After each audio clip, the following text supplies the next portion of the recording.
I'm Dr. Frank Cadle, and I'd like to welcome you to my live TikTok stream, where I'm going to talk today a little bit about nutrition and some of the recent nutritional research that has come out. If you want to know what I have been eating, as I have lost over 40 pounds over the last 5 months or so, I would be happy to direct you to my food videos, and I'm going to hope to answer your questions and greet you as you join the live stream, but we'll just have to wait and see how that progresses. So, the first study that caught my eye over the last couple of weeks came out of Harvard University, and this is looking at their previous recommendations, which they call the 5-serving approach to dietary nutrition: 2 servings of vegetables and 2 servings of fruits and 3 servings of vegetables. So when they looked at this, what they found is that increasing the servings over that amount doesn't necessarily convey any specific benefits. However, keeping the servings up at that level, 3 servings of vegetables and 2 servings of fruit per day, did appear to convey significant decrease of risk of cardiovascular events. Now, the other study was out of the University of Ohio, and it specifically looks at breakfast. Was I not live? No, you're still live. Now, breakfast is an area of a great deal of controversy in nutritional environments, and what we see is, when we're talking specifically about weight loss, if you are dealing with a patient who does not eat breakfast, adding breakfast to that patient's daily regimen carries some risk of changing their caloric intake such that they either gain weight or are unable to lose weight. However, it is also clear that not eating breakfast, skipping breakfast, is closely associated with the development of prediabetes, insulin resistance, type 2 diabetes, and metabolic syndrome. And these studies are comforting to me because they do, I guess there's a little lag. You're fine. They do confirm some of my general recommendations and my own practices over the last 6 months, which I would encourage you to visit my videos and review. As you can see in them very clearly, I am not terribly restrictive when it comes to the type of foods that I eat. I like to feel sated. I like to feel satisfied.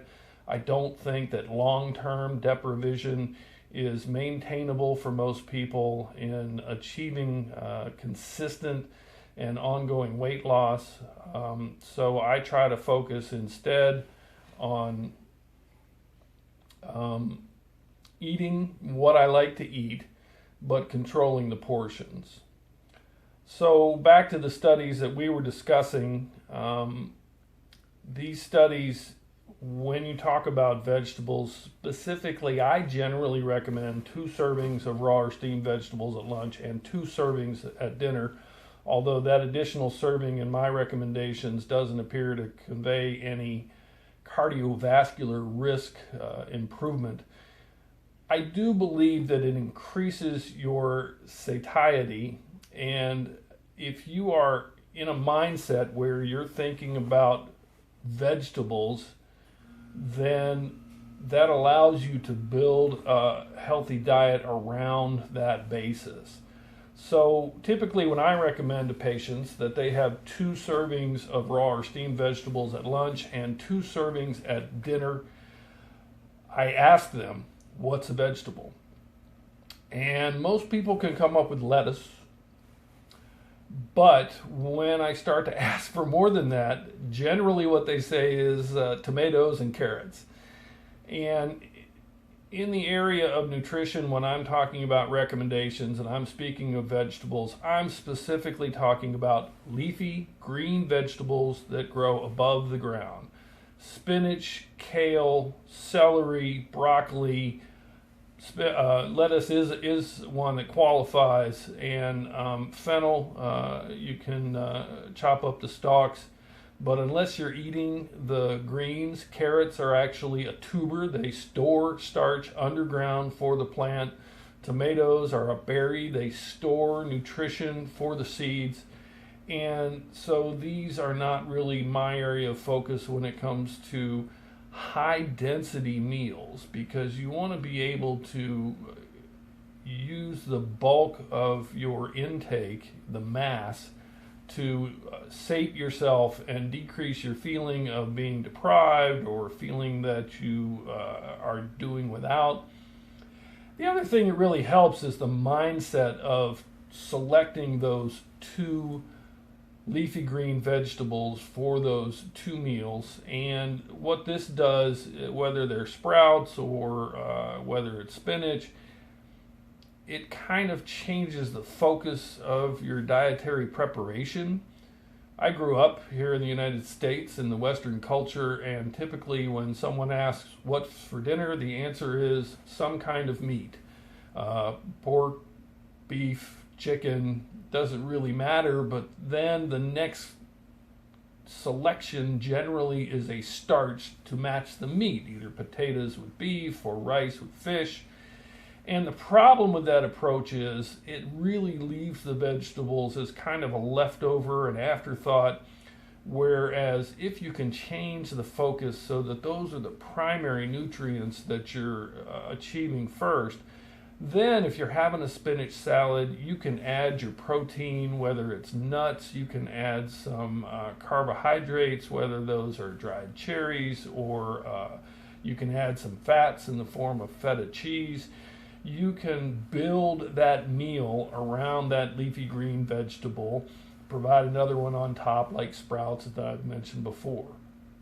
And I think that the 2 studies that we're looking at over the past couple of weeks, one out of Harvard called the 5-serving study, and the other one out of Ohio State, which specifically looked at the benefits of breakfast and the difficulties associated with using the skipping of breakfast as a meal to lower your total caloric intake, really tends to lead to decreased nutrients throughout the day, and particularly micronutrients, the vitamins, the flavonoids, the other kind of things you might get from eating breakfast.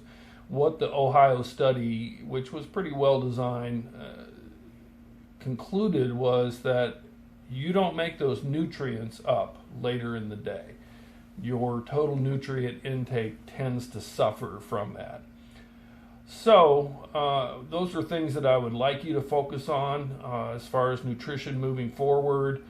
I encourage people to eat breakfast. I know a lot of the intermittent fasting literature really is down on breakfast and talks about your glycemic response, and I'll get more into glycemic response and indexes in the future.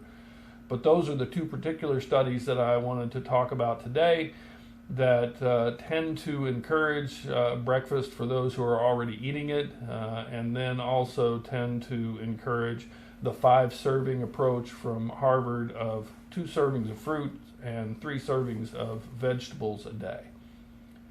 So if you have any questions about these, I would strongly encourage that you go to my profile, and there's a question and answer tab on the profile. You can leave questions there, and I will be sure to try and answer them at my next live, which I will try to continue to do Friday at 11 o'clock.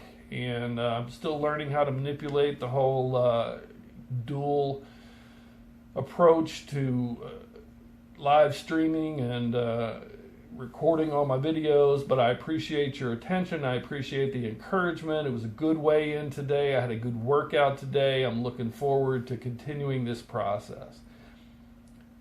Thank you very much to everybody who visited.